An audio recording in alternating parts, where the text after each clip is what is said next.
అందరికీ నమస్కారం. నేటి యువతకు చక్కని అవగాహన కలిగించాలని, రాజకీయం అనేది ఎలా మారుతూ ఉంటుంది, కొన్నిసార్లు ఎలా రంగులు మారుస్తుంది, మరికొన్నిసార్లు ఒక పార్టీ నుంచి ఇంకొక పార్టీకి వెళ్ళడం, ఆ పార్టీ నుంచి మరొక పార్టీకి వెళ్ళడం, ఊసర వెళ్ళి రంగులు మార్చినట్లు పార్టీలు మార్చడం, నైతిక విలువలు రోజు రోజుకు పడిపోసాగాయి. కేంద్ర ప్రభుత్వంలో స్వాతంత్రానంతరం జవహర్లాల్ నెహ్రూ ప్రధానమంత్రిగా, బాబు రాజేంద్ర ప్రసాద్ రాష్ట్రపతిగా చక్కని మంత్రివర్గం ఏర్పాటు కావింపబడి చక్కని పరిపాలన అందించడం జరిగింది. భారతదేశం వ్యవసాయాధార దేశమని ఒకవైపు గమనించి వ్యవసాయానికి పెద్దపీట వేసి పంచవర్ష ప్రణాళికలలో బడ్జెట్స్ కేటాయిస్తూ ఏ రంగానికి ఎంత, పారిశ్రామిక రంగానికి ఎంత, రైల్వేలకు ఎంత, రోడ్లు భవనాలకు ఎంత కేటాయించాలి, కొత్త డ్యాముల నిర్మాణం, విద్యుత్ శక్తి, నీటిపారుదల వసతులు పెంపొందించడం లాంటి పథకాలు చక్కగా నిర్వహించి నాగార్జున సాగర్ నిర్మాణం జరిగింది. అలాగే శ్రీశైలం హైడ్రో ఎలక్ట్రిసిటీ డ్యామ్ నిర్మాణం జరిగింది. కర్ణాటకలో ఆల్మట్టి డ్యామ్ నిర్మాణం జరిగింది. శ్రీరామ్ సాగర్ మొదలైనటువంటి నీటిపారుదల సౌకర్యం కలిగించేటువంటి ఎన్నో ఆనకట్టల నిర్మాణం జరిగింది నెహ్రూ గారు ప్రధానమంత్రిగా ఉన్న సమయములో. కానీ మధ్యలో పాకిస్తాన్తో, చైనాతో యుద్ధాలు రావడం వలన మనం కొంత ఆర్థిక చిక్కుల్లో పడ్డాం. అయినప్పటికీ మన దేశం పురోగతిలో అభివృద్ధి కొనసాగుతూ ఉంది. జవహర్లాల్ నెహ్రూ 1964లో మరణించిన తరువాత శ్రీ లాల్ బహదూర్ శాస్త్రి గారు ప్రధానమంత్రి కావడం, ఆయన కూడా చక్కని పరిపాలనా దక్షత చూపడం, ఆ తరువాత ఇందిరాగాంధీ ప్రధానమంత్రి కావడం జరిగింది. ఇక్కడి నుంచి సమస్యలు ప్రారంభమయ్యాయి.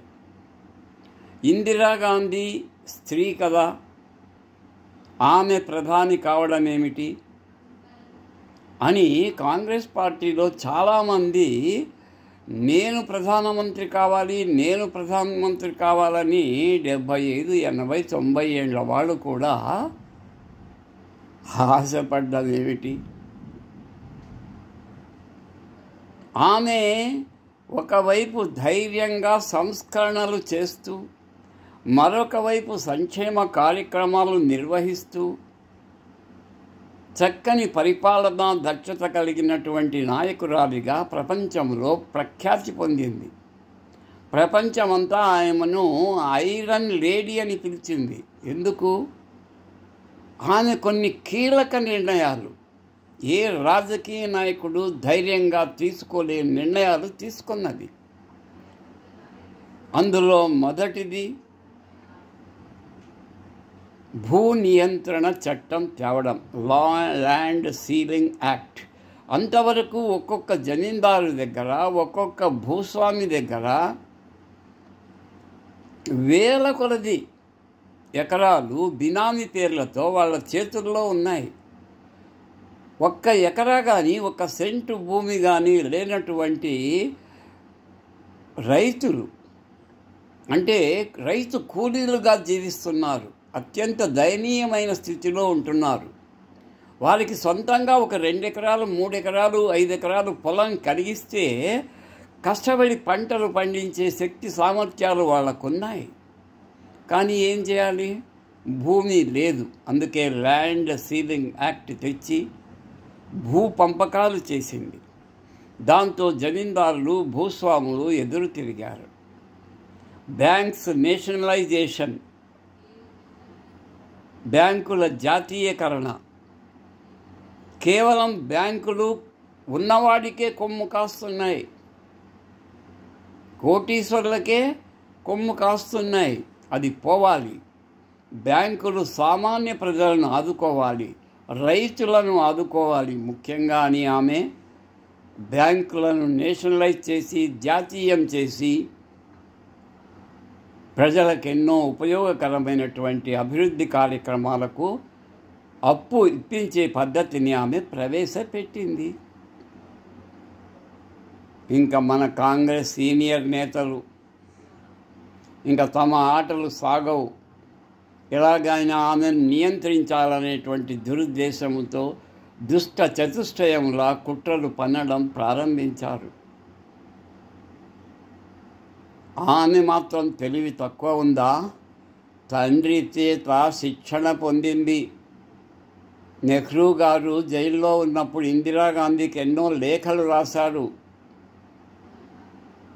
ఆమెకు ప్రాపంచిక జ్ఞానాన్ని చక్కగా బోధించాడు. కాబట్టి ఆమెలో ఒక నాయకత్వ పటిమ ఉందని తెలుసుకున్నది, బయటికి ప్రకటించబడింది. నీలం సంజీవరెడ్డికి కాంగ్రెస్ టికెట్ ఇచ్చింది రాష్ట్రపతిగా పోటీ చేయడానికి. మరొక వైపు స్వతంత్ర అభ్యర్థిగా వివి గిరి గారిని నిలబెట్టింది. అంతేకాకుండా వివి గిరి గెలుపులో ఆమె ఎంతో చాతుర్యత, రాజకీయ నిపుణత చూపి నీలం సంజీవరెడ్డిని ఓడించింది. ఆ కారణంగా కాంగ్రెస్ చీలిపోయింది. ఇందిరా కాంగ్రెస్ రెడ్డి కాంగ్రెస్గా చీలిపోయింది. అయినా ఆమె వణకలేదు, తొణకలేదు, భయపడలేదు, జంకలేదు, గొంకలేదు. ధైర్యంగా ఆమె 1975లో ఎమర్జెన్సీ తేవడం మంచిదే. అంతర్గతంగా ఏదైనా దేశ అభివృద్ధికి ఆటంకాలు కలిగేటప్పుడు ఎమర్జెన్సీ తేవడం రాజ్యాంగబద్ధమే. కానీ మరీ దారుణంగా ప్రతిపక్షాలను అణగదొక్కడానికి, గొప్ప గొప్ప నాయకులను జైల్లో బంధించడానికి ఆమె అధికారాన్ని దుర్వినియోగం చేసుకుంది. అదే సమయంలో లోక్ నాయక్ జయప్రకాష్ నారాయణ్ గారు మహామేధావి, సీనియర్ తత్వవేత్త, రాజకీయ నిపుణుడు.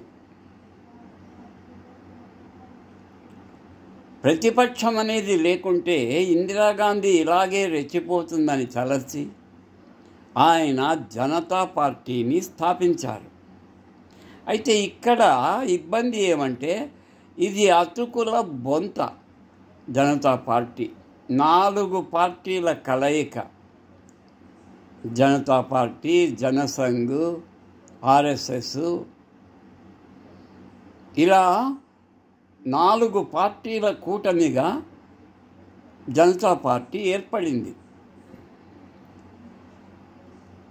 ఆ తర్వాత జయప్రకాష్ నారాయణ గారు మంచి నాయకత్వ పటిమ చూయించి జనతా పార్టీ యొక్క గొప్పతనాన్ని అనతి కాలంలోనే ప్రజల గుండెల్లోకి తీసుకెళ్ళాడు. ప్రజలు కూడా ఇందిరాగాంధీ మీద కొంత విసుగుదల కలిగి కొత్త పార్టీ వైపు మొగ్గు చూపే స్థితి ఏర్పడింది. దాంతో 1977 పార్లమెంటు ఎన్నికల్లో ఇందిరాగాంధీ కాంగ్రెస్ పార్టీ ఓడిపోయింది. రాయ్బరేలీలో ఇందిరాగాంధీ జనతా పార్టీ అభ్యర్థి రాజ్నారాయణ్ చేతిలో ఓడిపోయింది. దాంతో జనతా పార్టీ అధికారంలోకి వచ్చింది. జనతా పార్టీ ఎంపీలంతా కలిసి జయప్రకాష్ నారాయణను ప్రధానమంత్రిగా ఉండాలని కోరగా ఆయన నిరాకరించారు. లేదు, నేను ప్రధానమంత్రి పదవి కోసం రాజకీయ పార్టీ స్థాపించలేదు, మీలో ఉన్న సీనియర్ నాయకుడిని ఎన్నుకొని ప్రధానమంత్రిగా మీరు చక్కని పరిపాలన అందించండి, అవసరమైతే నా సలహాలు మేరకు మీరు ముందుకు వెళ్ళండి అని చెప్పారు.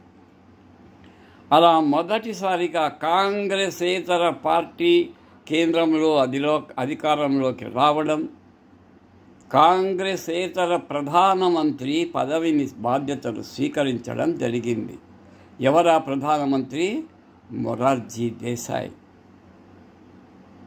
మొరార్జీ దేశాయ్ నాయకత్వమున అటల్ బిహారీ వాజ్పేయి, ఎల్కే అద్వానీ, మధు దండావతే, జార్జ్ ఫెర్నాండెస్, చూడండి అంతా హేమాహేమీలు, సురేంద్ర కుమార్, ఇలాంటి గొప్ప గొప్ప నాయకులు కేంద్ర మంత్రివర్గంలో ప్రధాన పాత్రను పోషించారు.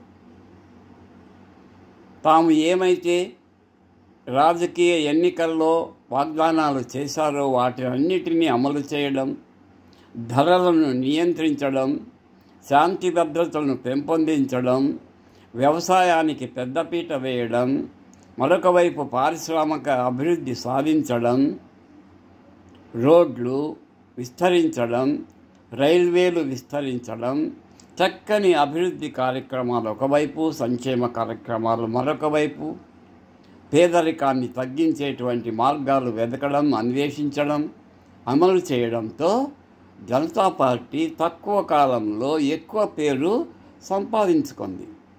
కానీ అంతలోనే అనారోగ్య కారణాల వల్ల వయోభారంతో మొరార్జీ దేశాయ్ గారు కన్ను మూశారు.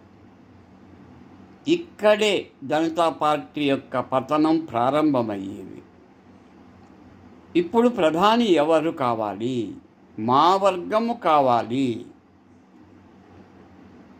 అతుకుల బొంత కదా, 4 పార్టీల కూటమి కదా, ప్రతి పార్టీ వాడు మాకు కావాలి మాకు కావాలి. ఇంకా జయప్రకాష్ నారాయణ తప్పుకున్నారు. అందరూ కలిసి మరొక సీనియర్ నాయకుడు జగ్జీవన్ రామును ప్రధానమంత్రిగా చేయాలని నిర్ణయించుకున్నారు. కానీ ఉత్తర భారత నాయకులు, అమ్మో అగ్రకులాల వాళ్ళు, ముఖ్యంగా రాజ్పుట్, చరణ్ సింగ్ నేనే ప్రధానమంత్రి కావాలని పట్టుబట్టి, లేకపోతే పార్టీని చీల్చేస్తానని బెదిరించి ప్రధానమంత్రి పీఠాన్ని అధిరోహించారు. కానీ ఆయన చేత కాలేదు పరిపాలించడం. దాంతో జనతా పార్టీ కూలిపోవడం, మరలా ఎన్నికలు రావడం, ఇందిరాగాంధీ మరలా ప్రధాని కావడం, తర్వాత ఏం జరిగింది, ఏం పరిణామాలు చెందాయనే విషయము నెక్స్ట్ వీడియోలో తెలుసుకుందాం.